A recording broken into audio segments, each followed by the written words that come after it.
স্যারের সাথে হয়তো বা এইভাবে আর ক্লাসে দেখা হবে না। স্যারের দীর্ঘায়ু কামনা করছি এবং সুস্থতা কামনা করছি। তিনি একজন আদর্শ শিক্ষকের দায়িত্ব পালন করেছেন। আমি এই স্কুলে আসছি, দেখছি, জয় করছি। আমাদের স্যার আমাদের অনেক সময় বিভিন্ন ধরনের উপদেশ দিয়ে আমাদের অনেক সহায়তা করতেন।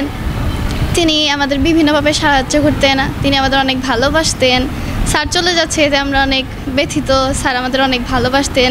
স্যারের সাথে হয়তো বা এইভাবে আর ক্লাসে দেখা হবে না, বিভিন্ন জায়গায় বিভিন্নভাবে দেখা হবে, কিন্তু এইভাবে আর হয়তো দেখা হবে না। স্যার চলে যাচ্ছে এতে আমরা অনেক ব্যথিত। আমরা আমাদের বাস্তব জীবনে যতগুলো মানুষ দেখেছি, এই সময় আমরা অনেক মানুষ দেখেছি। এর মধ্যে আমাদের প্রধান যে শিক্ষক ছিল, তিনি আমাদের খুবই ভালোবাসতেন। তিনি অত্যন্ত সজ্জন একজন ব্যক্তি। তার সন্তোষজনক আচরণ, চিত্তাকর্ষক ব্যক্তিত্ব, শিক্ষাদান পদ্ধতি, ভালোবাসা, আদর স্নেহ এবং মায়া মমতা আমাদের সকলের কাছে খুবই প্রিয়। তিনি একজন আদর্শ শিক্ষকের দায়িত্ব পালন করেছেন। তিনি আমাদের স্কুলের জন্য অনেক কিছু করেছেন এবং ব্যক্তিগত জীবনে তিনি আমাদের স্কুলে যত সমস্যা হয়েছে, প্রত্যেক সমস্যার মধ্যে জ্বর হোক, বৃষ্টি হোক, তিনি সর্বোপরি স্কুলে উপস্থিত থেকেছেন এবং সর্বোপরি স্কুলের মানুষের পাশে থেকেছেন। আর সবসময় চেয়েছেন যে প্রত্যেকটা স্টুডেন্টকে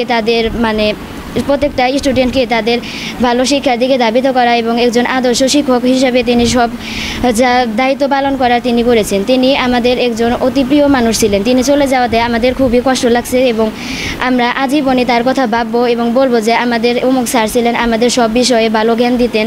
আমাদের প্রধান শিক্ষক হচ্ছেন লোকমান হোসেন স্যার। তিনি আমাদের বিদ্যালয়ে দীর্ঘদিন যাবৎ শিক্ষকতা করেছেন। তিনি আমাদের বিভিন্ন ভালো কাজের জন্য নির্দেশনা দিতেন এবং তিনি আমাদের বিভিন্ন ভালো কাজের জন্য নির্দেশনা দিতেন। তার ভালো আচরণ, তার স্নেহ, মমতা ইত্যাদি আমাদের মন ছুঁয়ে যেত। তিনি আমাদের বিভিন্ন ভালো কাজের নির্দেশনা দিতেন, যা আমাদের সত্যি তার মন ছুঁয়ে যেত। তিনি আমাদের বিদ্যালয়ে বা আমরা যদি কোনো বিপদে পড়তাম, তার জন্য তিনি কখনোই পিছপা হতেন না। তিনি সবসময় দৌড়ে আমাদের উৎসাহিত করার জন্য আসতেন। তিনি আমাদের বিপদের সময় সবসময় পাশে দাঁড়াতেন, সবসময় চেষ্টা করতেন আমরা যেন ভালো পথে চলতে পারি। স্যার আমাদের সাথে 5 বছর যাবৎ আছে। তিনি আমাদের সকল ক্ষেত্রে সহযোগিতা করেছে। তিনি আমাদের সাথে সবসময় বন্ধুত্ব স্বরূপ আচরণ করেছে। সকল সমস্যায় তিনি আমাদেরকে সর্বক্ষেত্রে সহযোগিতা করেছে। তিনি চলে যাবেন। স্যারের চলে যাওয়াতে আমরা খুবই কষ্ট জ্ঞাপন করছি। স্যারের দীর্ঘায়ু কামনা করছি এবং সুস্থতা কামনা করছি। স্যারের কাছ থেকে আমরাও দোয়া চাই। আমি মোহাম্মদ লোকমান হোসেন, প্রধান শিক্ষক, বাঘিল কৃষ্ণকুমার উচ্চ বিদ্যালয়। আমি 1998 সালে এই স্কুলে যোগদান করি। এরপর আগে আমি 7 বছর জাফলং আমির মিয়া হাই স্কুল অ্যান্ড কলেজে শিক্ষকতায় ছিলাম। তো তার আগে আরেকটু বলা উচিত, বলে নেওয়াই ভালো, আমি শুধু এই স্কুলের হেডমাস্টার না, আমি এই প্রাইমারি বাঘিল সরকারি প্রাথমিক বিদ্যালয় এবং বাঘিল কে উচ্চ বিদ্যালয়েরই ছাত্র। আজকে জি এই স্কুলেরই ছাত্র। আমি প্রধান শিক্ষক। এজন্য আল্লাহর কাছে হাজার শুকরিয়া আদায় করছি, আলহামদুলিল্লাহ। তো প্রথমে এখানে আসলাম আমি যখন জাফলং আমির মিয়া হাই স্কুল অ্যান্ড কলেজে নিয়োজিত ছিলাম একটা পোর্টফোলিও পদে।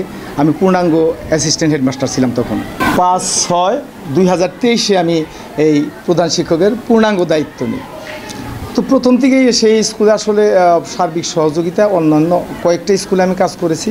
এই স্কুলের সমস্ত শিক্ষকদের আন্তরিকতা অন্য স্কুলে অনেক বেশি এবং সবাই অনেকটা কাজে সহযোগিতা করছে বলেই এখানে অনেক কিছুই করা সম্ভব হয়েছে। বিশেষ করে রেজাল্টের ব্যাপারে আমাদের এই স্কুল কিন্তু অগ্রগণ্য ছিল। প্রথম দিকে আমরা বাসের স্যারের অনুপ্রেরণায় আমরা সবসময় ক্লাস টেস্ট বা মডেল টেস্ট নিতাম, যেগুলো অন্য স্কুলে ছিল না। আমাদের স্কুল সবসময় ভালো রেজাল্ট হতো। সেই ধারাবাহিকতায় আজও আমাদের স্কুল কিন্তু রেজাল্ট ভালো, স্টুডেন্ট ভালো। পশ্চিম টাঙ্গাইলে একটা ফেমাস স্কুল বললে মনে হয় ভুল হবে না। ইতিমধ্যে আমরা মাটি ফেলে অনেকটা সমান করতে পেরেছি। এখানে ফুটবল লিগ হয়, আমরা সহায়তা করি এবং যে কোনো খেলাধুলা এলাকার প্রাক্তন ছাত্ররা করলে আমরা সার্বিকভাবে সহযোগিতা এবং জাতীয় অনুষ্ঠানগুলো আমরা বরাবরই সুন্দরভাবে উদযাপন করে থাকি। একজন শিক্ষক কোনোদিনই শেষ পর্যায়ে যেতে পারে না। আমার চেয়ে অনেক গুণী শিক্ষক আছে যারা শুধু সহকারী শিক্ষক বা সিনিয়র শিক্ষক থেকেই তারা কিন্তু অবসরে চলে গেছেন। কিন্তু আমি এই স্কুলে আসছি, দেখছি, জয় করছি এবং জয় করেই চলে যাচ্ছি।